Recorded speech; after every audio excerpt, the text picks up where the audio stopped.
नमस्कार शेतकरी मित्रांनो, कांदा उत्पादक शेतकरी बांधवांसाठी आताच्या क्षणाची सर्वात महत्त्वाची आणि मोठी बातमी. कांदा संदर्भातील कांद्याच्या भावात वाढ होणार, तर कधी, किती आणि कशामुळे होणार, काय महत्त्वाचे कारण, सविस्तर थोडक्यात संपूर्ण लाईव्ह अपडेट बातमी आपण या व्हिडिओच्या माध्यमातून जाणून घेण्याचा प्रयत्न करणार आहोत. तरी महाराष्ट्रातील तमाम कांदा उत्पादक शेतकरी बांधवांना एकच विनंती, व्हिडिओ शेवटपर्यंत बघा. अतिशय महत्त्वाचा व्हिडिओ जर आवडला तर नक्कीच लाईक करावा. सांगा चॅनलचे नवीन असाल तर या ठिकाणी बघितलं तर हवामान आपल्या यूट्यूब चॅनलला सबस्क्राईब करून जसं बेल आयकॉन म्हणजे घंटा नका, जेणेकरून नोटिफिकेशन तुमच्यापर्यंत सर्वात अगोदर पोहोचते. चला तर मित्रांनो, व्हिडिओला सुरुवात करतो. असू शकता एकंदरीतच या ठिकाणी महत्त्वाची अपडेट अशी आहे की अतिवृष्टीने नाशिक जिल्ह्यात थैमान पिकाची दानादान.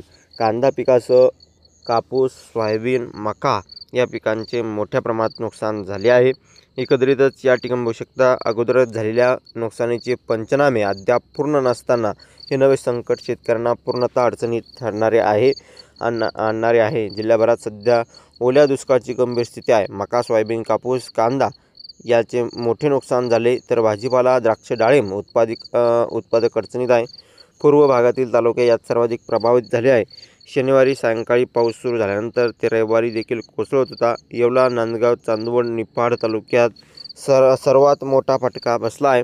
तालुक्यातील सर्वच नद्यांना एकच वेळी पूरस्थिती आली आहे. मका, सोयाबीन, कांदा पिकाचे नुकसान झाले आहे. पावसासह वादळी वाऱ्यामुळे मका पीक आडवे झाले आहे, तर साठवलेला जनावरांचा चारा वाहून गेल्याच्या अडचणीत वाढ झाली आहे. बागलाण, मालेगाव तालुक्यातील मक्याचे पीक आडवे झाले आहे, तर थोड्याफार वाचलेल्या कापूस लागवडीच्या नुकसानीत वाढ झाली आहे.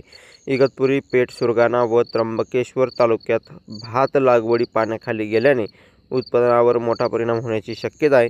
घाटमाथ्यावर पावसाचा जोर वाढल्याने दारगा, गंगापूरसह पश्चिम पट्ट्यातील धरणातून पाण्याचा विसर्ग वाढवण्यात आला आहे.